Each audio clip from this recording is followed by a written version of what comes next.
Vamos deixar Deus nos usar. Abra a tua Bíblia em 1 Samuel, capítulo 15. Tenham paciência, irmãos, que eu vou me adaptar com esse negócio aqui.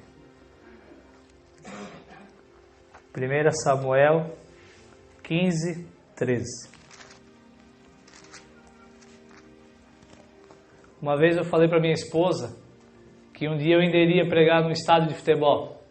E ela deu uma risadinha, né? Quando Deus enviou um anjo a falar para Sara que ela teria um filho sendo estéril e seu marido sendo velho, o que ela fez? Deu uma risadinha. Mas o filho nasceu ou não nasceu? As coisas que o Senhor diz que vai gerar em nós e através de nós, Ele cumpre, irmãos. Para Deus não há impossível. Não sei se eu vou pregar no estádio, mas a cada dia eu tenho pregado para mais e mais pessoas. Porque esse é o sonho, esse foi o sonho e a vontade de Deus. Tudo é por Ele. 1 Samuel, capítulo 15, versículo 13, diz assim: Veio, pois, Samuel a Saul, e Saul lhe disse: Bendito sejas tu do Senhor.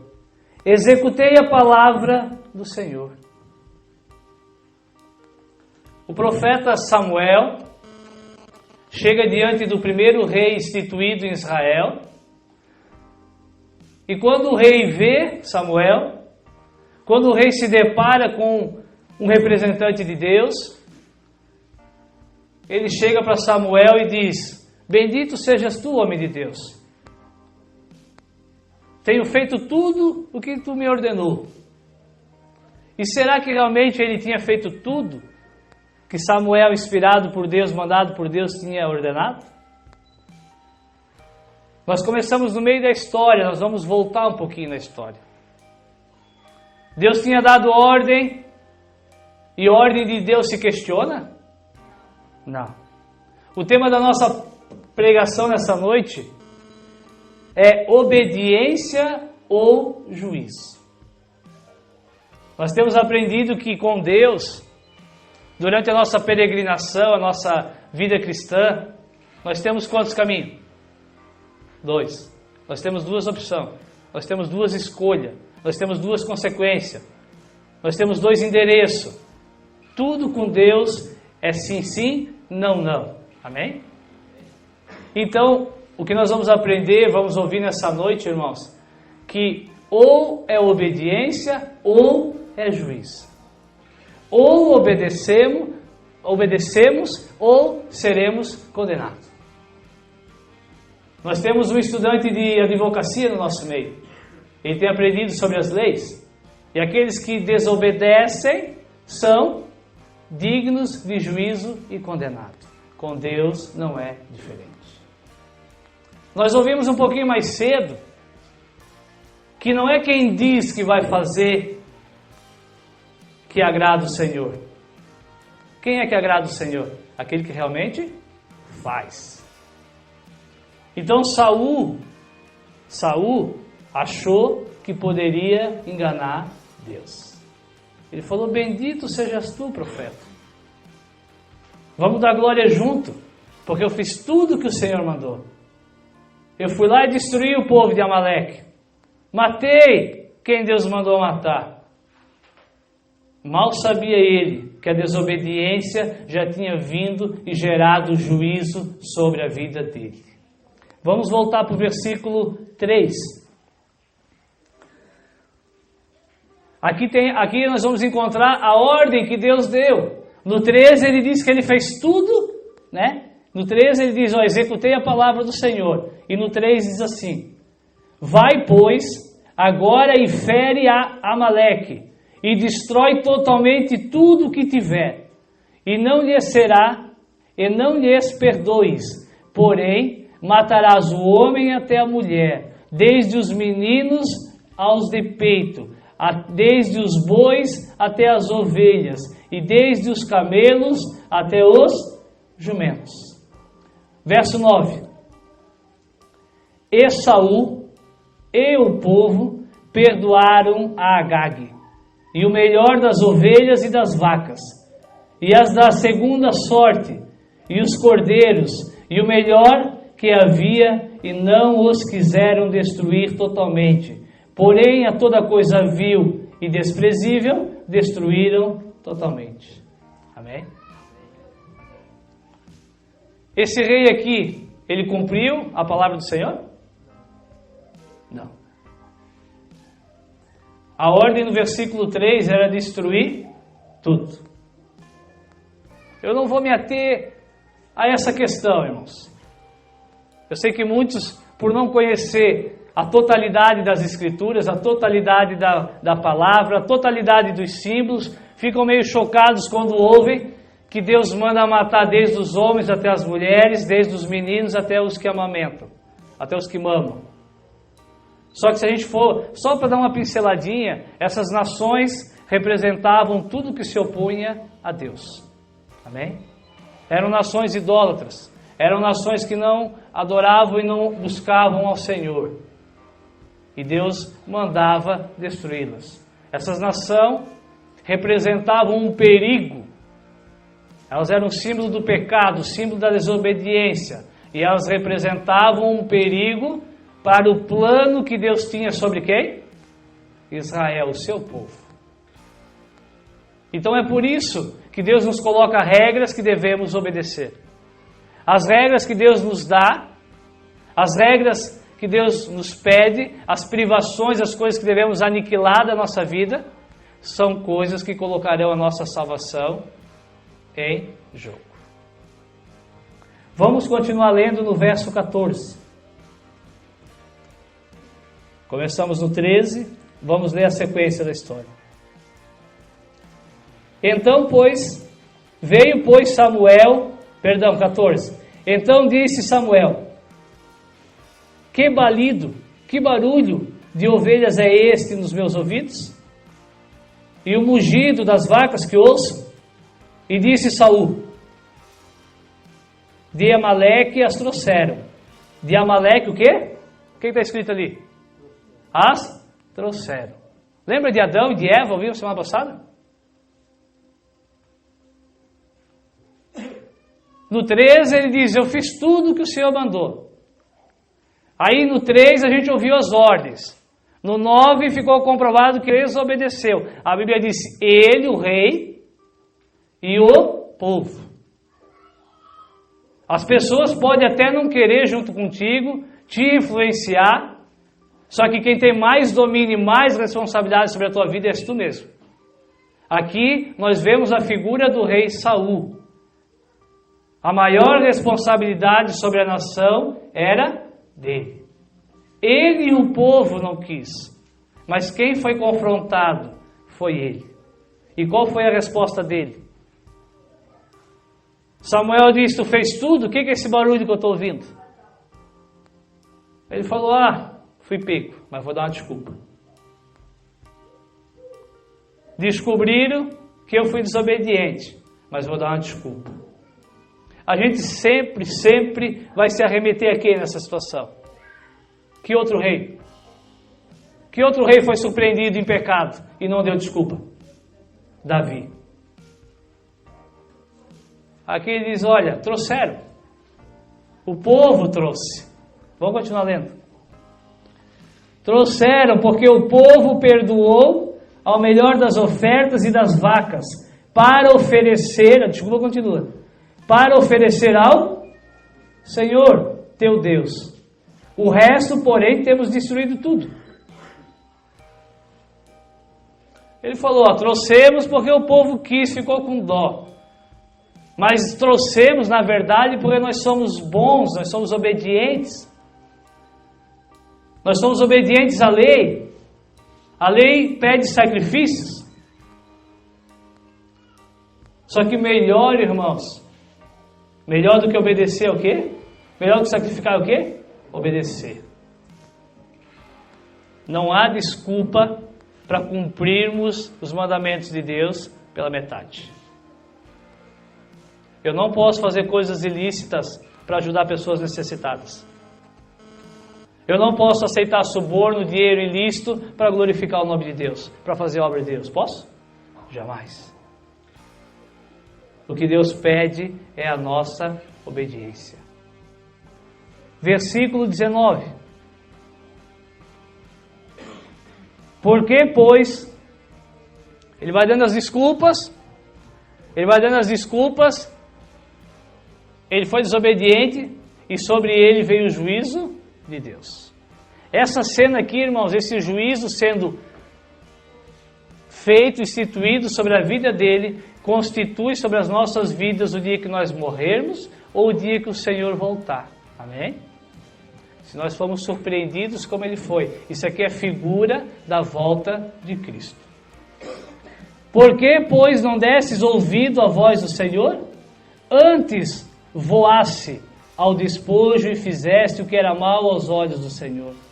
Então disse Saul a Samuel: não, antes eu dei ouvido à voz do Senhor, e caminhei até o caminho pelo qual o Senhor me enviou, e trouxe Agag, rei de Amaleque, e os amalequitas destruí totalmente. Mas o povo tomou o despojo das ovelhas e vacas, e o melhor do interdito, para oferecer ao Senhor, o teu Deus, em Gilgal. Porém Samuel disse: tem porventura o Senhor tanto prazer em holocaustos e sacrifícios, como em que se obedeça a palavra do Senhor?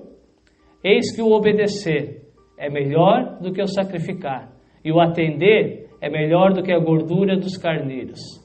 23. Porque a rebelião é como o pecado de feitiçaria, e o porfiar é como a iniquidade e idolatria. Portanto tu rejeitastes a palavra do Senhor, ele também te rejeitou a ti, para que tu não sejas rei. Amém?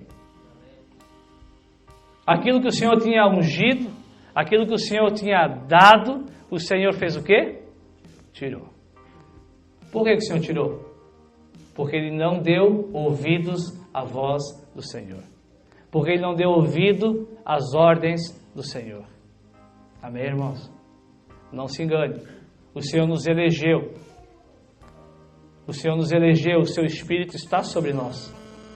Mas se nós, naquele dia, no dia preparado para o juízo, nos encontrarmos desobedientes, nós seremos confrontados como esse rei foi.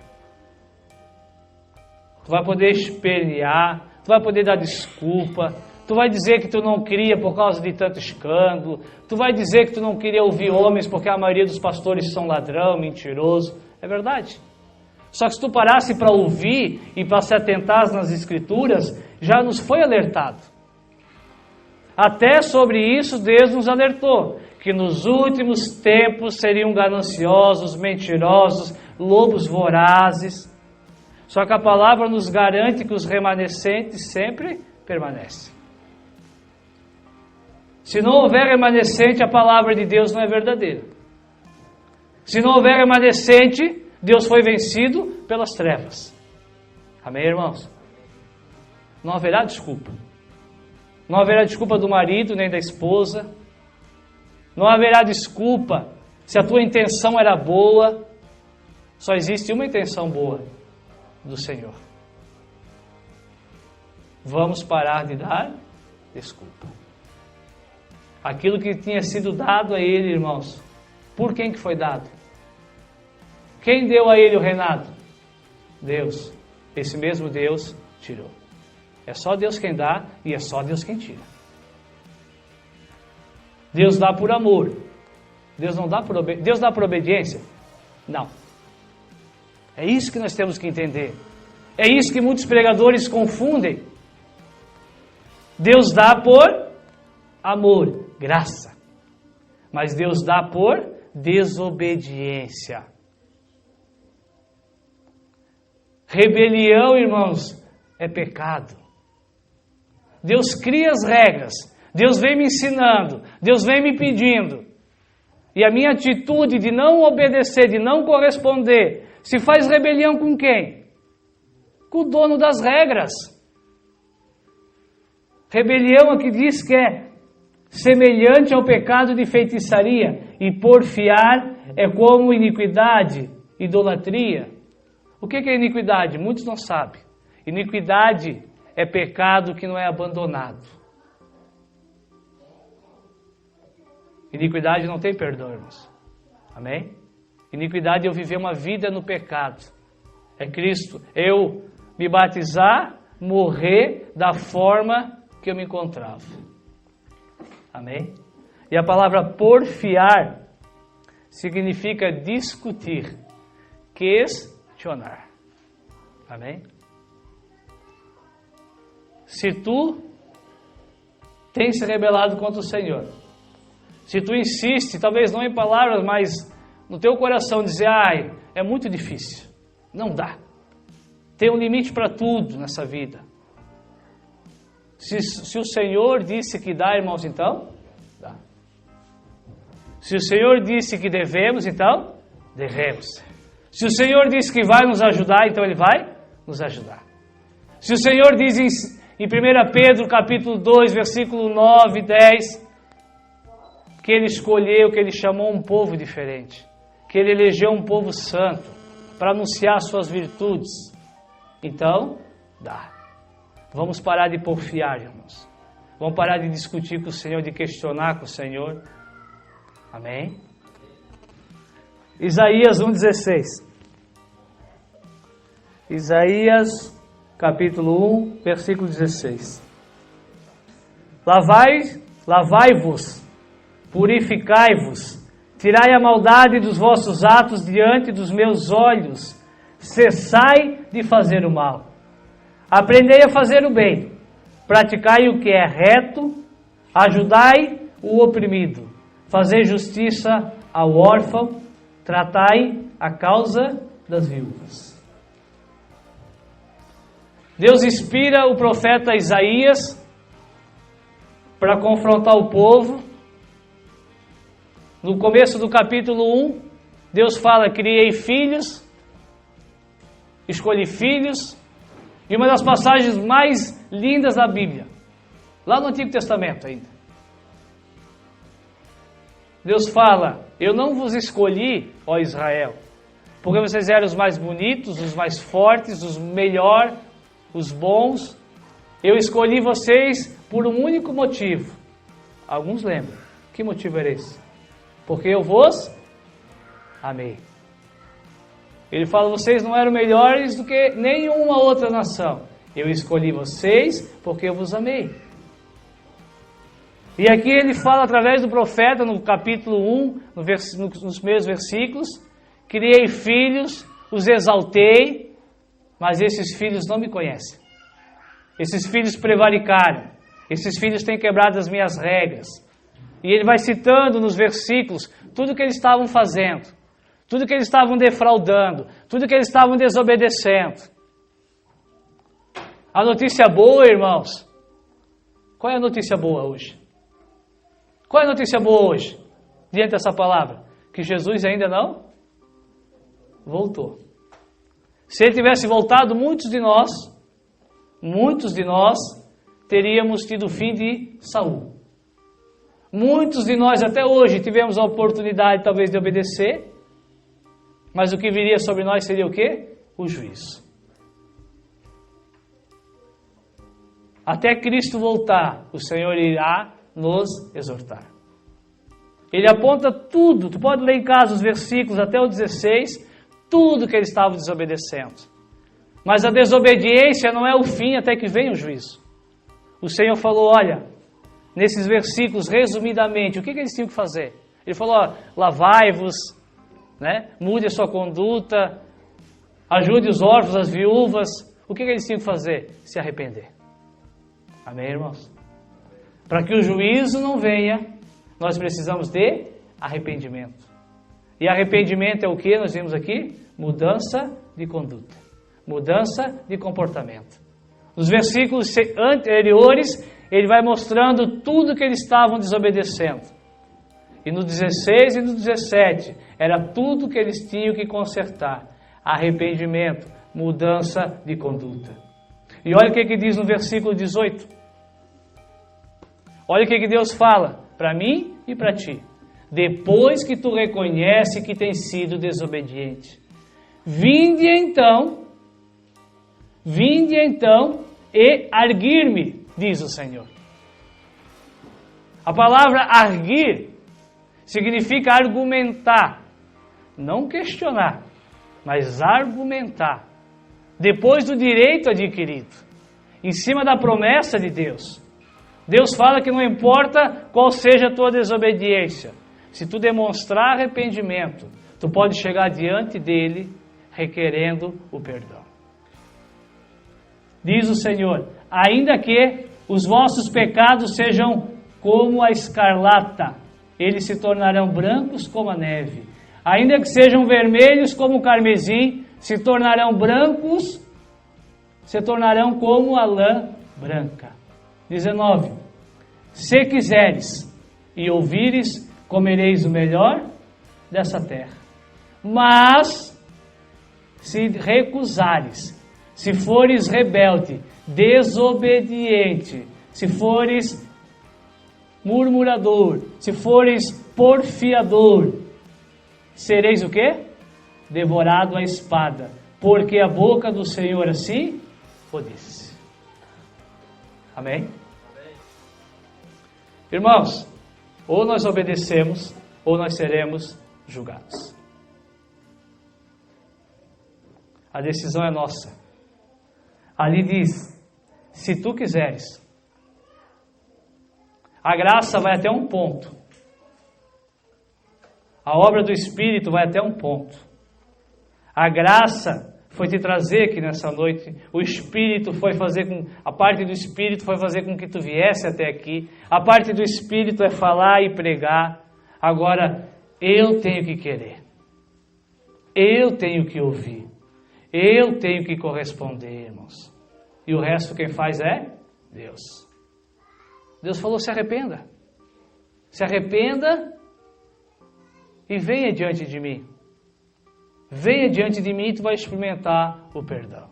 Por pior que fossem os teus pecados, todos serão apagados. Abre a tua Bíblia rapidinho, no livro de Tiago, capítulo 4. O que nós estávamos lendo até agora? Antiga aliança, vamos para nova, ver se as coisas mudaram. Tiago 4, verso 4. Vamos lá, vamos para o Novo Testamento e vamos começar de leve, bem suave. Diz assim, todo mundo achou? Amém. Tiago escreve assim, Tiago, irmão de Jesus, filho de Maria e de José. Adúlteros e adúlteras, não sabeis vós que a amizade do mundo é inimizade contra Deus? Porventura, qualquer que quiser ser amigo do mundo, constitui-se inimigo de Deus. Para quem Tiago escreveu essa carta? Para eleitos, para chamados, para a igreja. A quem Isaías foi exortar? Israel. A igreja, o símbolo da igreja. A quem Samuel saiu de onde estava e foi até onde estava Saul? Quem ele foi exortar? O rei de Israel. Amém, irmãos? A exortação é para a igreja. O adúlteros e adúlteras é para aqueles que Deus tem chamado.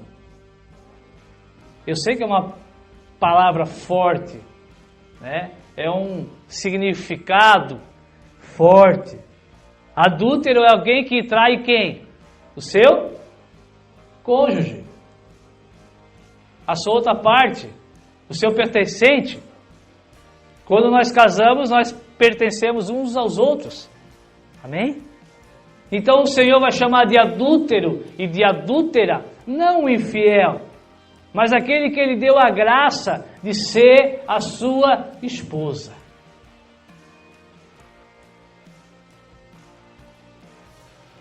É impossível, irmãos, sermos fiéis ao Senhor e sermos fiéis às coisas do mundo.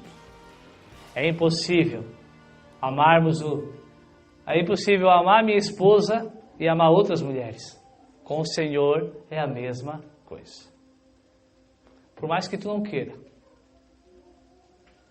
Quantos aqui já talvez traíram ou conhece alguém que traiu? Quando foi descoberto pela mulher, queria que a mulher desse um chute na bunda? Queria? Claro que não. Mas a maioria dá, né? Nós querendo ou não querendo, irmãos, se nós formos adúlteros com o Senhor nos lançará fora. Se nós nos constituímos desobedientes, nós nos constituímos inimigos de Deus. Pula para o versículo 7.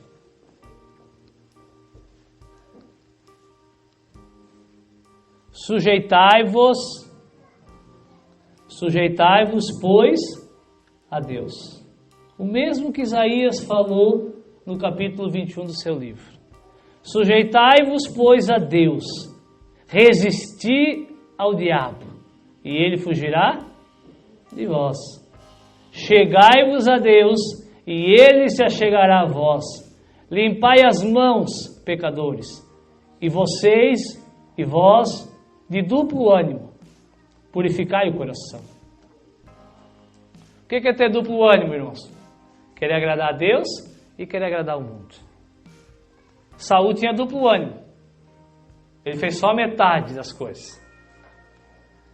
Saul queria agradar a Deus e queria agradar a si próprio. E queria agradar o povo. Nós temos que agradar a Deus. Amém? Eu chego e tenho que agradar as pessoas. Através de agradar a Deus. Deus nunca vai te mandar fazer nada que desagrade as pessoas para o lado bom. Amém? Agora, claro, baseado nas preferências humanas, o que nós mais teremos que fazer é desagradar as pessoas, para que a gente possa agradar a Deus. Mas entendam, não em atitudes depreciativas às pessoas. Atitudes depreciativas às convicções delas, das coisas que elas esperam. O Senhor nunca manda nós fazermos nada de mal aos seus olhos às pessoas. Amém?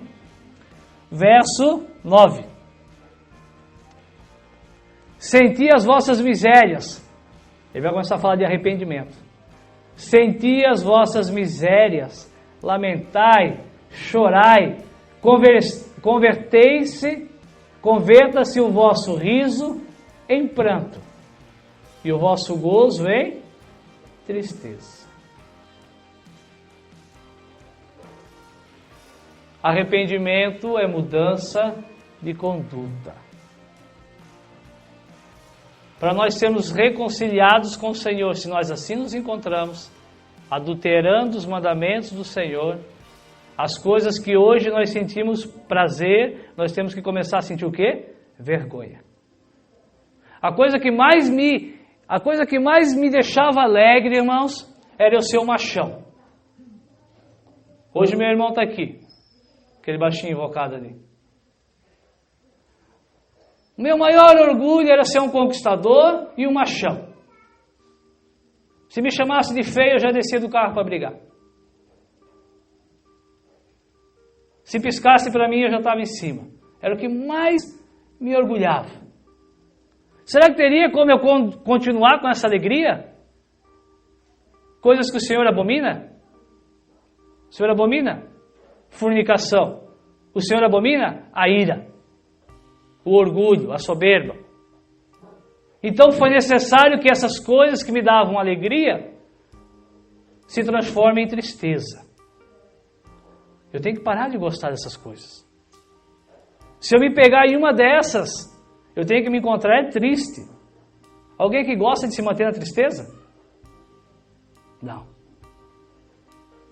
Se nós ainda nos mantemos no pecado, na desobediência, nas práticas que o Senhor proíbe, é porque nós sentimos prazer nessas coisas. Amém, irmãos? Cada um de nós temos algo que nos alegra. Cada um de nós. Um é a valentia, né? O outro é o orgulho, o outro é a autossuficiência. Cada um de nós sabemos o que está na hora de convertermos entre si. Sem esse arrependimento, sem essa reflexão e essa decisão, não haverá reconciliação com Deus. Adúlteros e adúlteras. Virá o juízo. Abre a tua Bíblia em Hebreus 12. É um livro antes, para te facilitar a tua vida. Hebreus 12, 16. Ninguém seja fornicador ou profano, como Esaú, que por um manjar vendeu o seu direito de primogenitura. Primogenitura. Palavrinha difícil, mas de muito valor. Por que essa primogenitura tinha tanto valor, irmãos? Por quê? Porque ela foi dada por Deus. Tudo que Deus nos dá, irmãos, não há nada que possa ser comparado. Tudo que Deus tem prometido para a tua vida não pode se comparar com as coisas que o mundo te oferece. Que as tuas necessidades básicas imediatas possam se comparar. Estamos no Novo Testamento, irmãos. Livro de Hebreus, provavelmente escrito pelo apóstolo Paulo, escrito ao povo hebreu, os judeus convertidos a Cristo. E ele dá um conselho. Então, sempre que alguém te confrontar que salvação não se perde, porque ela é de graça, tu abre nesses conselhos que o Novo Testamento nos dá, para ficar esperto. Se salvação não se perdesse, não precisava ter esses conselhos, esses alertas. Precisaria? Não. Esaú nasceu primeiro. Quem nascia primeiro tinha o direito da primogenitura, estabelecido por Deus. Tinha direito de herança dobrada do seu pai, tinha liderança da família, tinha vários benefícios. E ele perdeu. Ele perdeu a sua primogenitura. Sabe por quê, irmãos? Porque ele vendeu ela. Tem muito crente vendendo salvação. Tem muito crente trocando o céu pela terra. Tem muito crente trocando uma vida de eternidade, uma vida sem choro e sem dor, por 20, 30, 40 anos. Sem choro e sem dor. Apesar que é uma enganação. Amém? Muitos de nós já estivemos nos dois lados e talvez muitos estão só num lado. O diabo dá e tira, dá e tira, dá e tira. Não troque nada. Não troque nada imediato por aquilo que é eterno. O Senhor nos deu, irmãos, o direito de sermos feitos filhos de Deus. O Senhor nos deu de graça o direito de herdarmos junto com Cristo todas as coisas. Mas se nós formos fornicadores e profanos como Esaú, isso nos será tirado. A Bíblia é repleta, irmãos, de exemplos. De pessoas eleitas por Deus que perderam a sua eleição. Eu anotei aqui para não esquecer. A palavra profano significa transgredir as regras sagradas. Amém? A palavra profano significa desobedecer às regras de Deus. Então a Bíblia nos dá um alerta, irmãos. Amém? Nós temos ouvido muito sobre salvação. Nós temos ouvido muito sobre o que Deus aprova e Deus não aprova. Essas são as regras sagradas de Deus. Não sejamos profanos. Não vamos quebrar as regras por regras próprias. A palavra fornicador. A palavra fornicador significa intimidade sexual, relação sexual sem ser o quê? Casado. Significa mais uma coisa. Relação sexual só por prazer. Nós temos um marido, irmãos. Amém? A Bíblia diz que nós somos a noiva e o Senhor é o noivo. A Bíblia se refere ao relacionamento da igreja com o Senhor como um casamento. Nós não podemos ser fornicadores. Nós não podemos ter relação fora da vontade do Senhor. A nossa vida não pode ser baseada, irmão, só em prazeres. O sexo no casamento é só prazer? Ele é o que mais além de prazer no casamento? Teve irmãos aqui que já participaram de encontro de casais. O que o sexo é no casamento além de prazer? Obrigação. Ou não é obrigação? O Senhor, a nossa relação de intimidade com o Senhor, tem homem que ficou feliz, né? Mas tem a parte de vocês, deixa para outro dia. O nosso relacionamento, a nossa intimidade com o Senhor, irmãos, tem muito prazer. Mas não é só prazer, tem obrigação. Amém?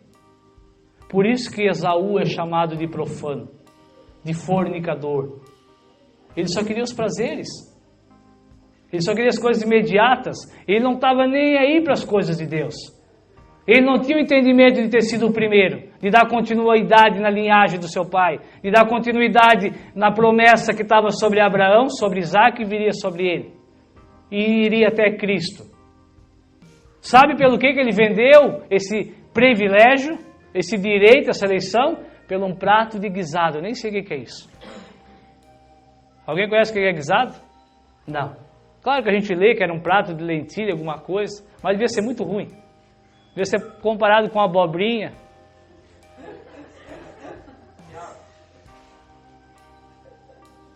A Bíblia diz, irmãos, lá em Gênesis, capítulo 20... Deixa eu olhar aqui para não mentir para vocês. Gênesis 27, para não deixar vocês no vácuo. Começa no 24, a história dele, e vai. A Bíblia diz que ele chegou em casa cheio de fome, morrendo de fome. E ele pede para que o irmão sirva, o irmão Jacó, ele pede para que o irmão sirva um prato para ele. O irmão falou, olha, o irmão era o que mesmo? Um trapaceiro, certo? Jacó significava enganador, trapaceiro. Glória a Deus, que antes do Senhor me chamar era um enganador e um trapaceiro. Glória a Deus. Glória a Deus, que o Senhor viu que eu tinha desejo pelas coisas do Senhor. Glória a Deus que o Senhor me amou. O seu irmão chega para o irmão que era trapaceiro e falou assim, me dá um pouquinho dessa comida. O irmão que era um trapaceiro falou, opa, eu até te dou, mas se tu me der a tua primogenitura. Ele era trapaceiro, ele era enganador, mas ele tinha um pouquinho de entendimento do que aquilo significava. Com certeza ele conhecia a promessa que era para Abraão, para Isaac e para sua descendência.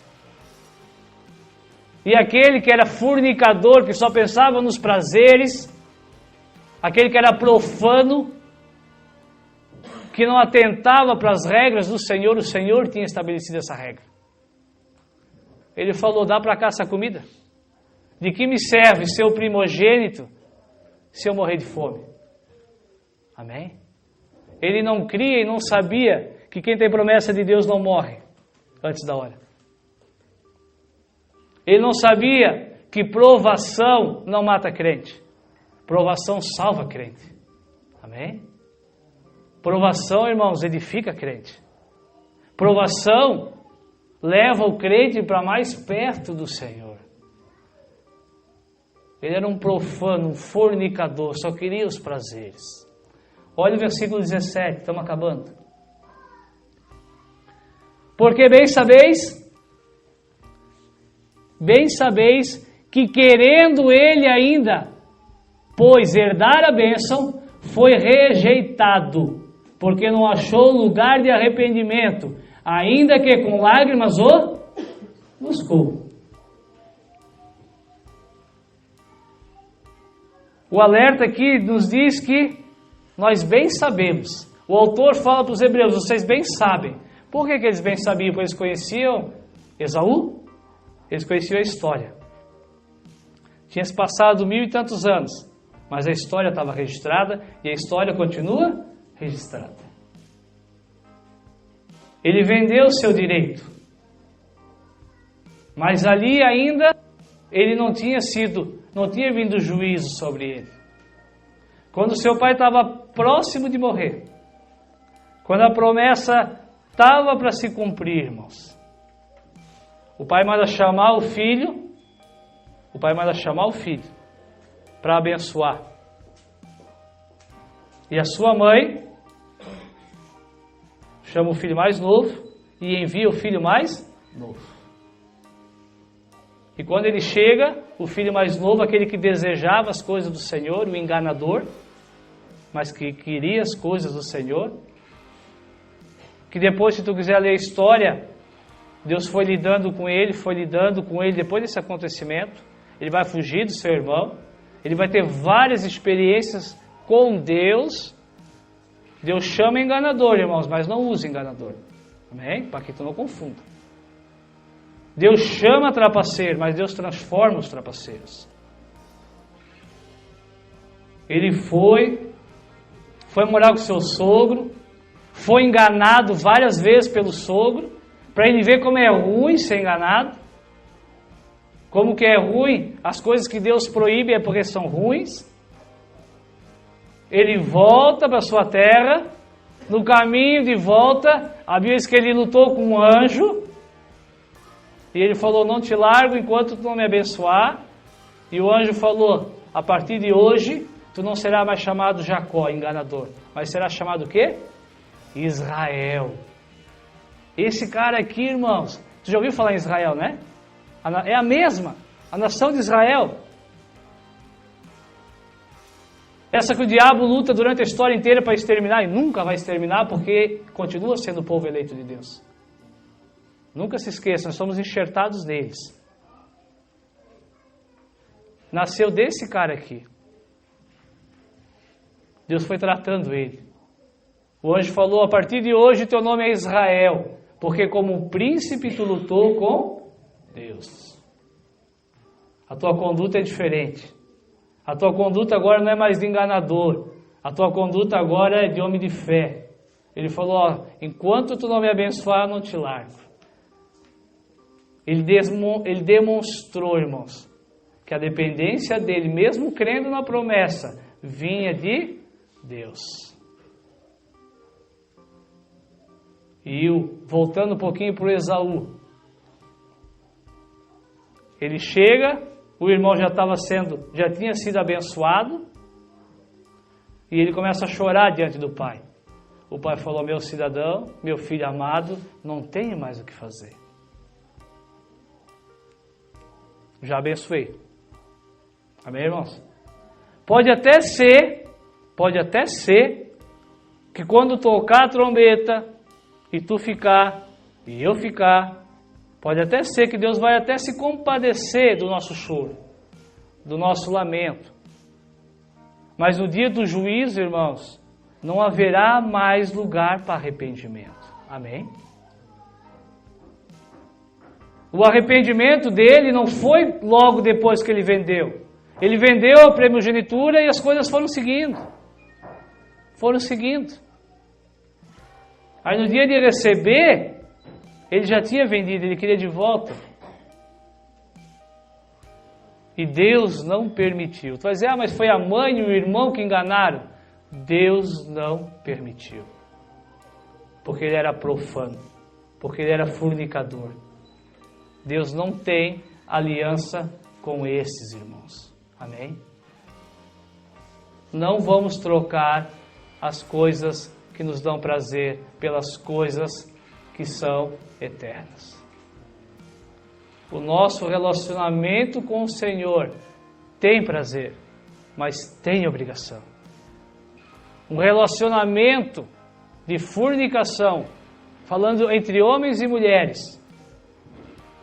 Todos aqui já fomos jovens, alguns ainda acham que são.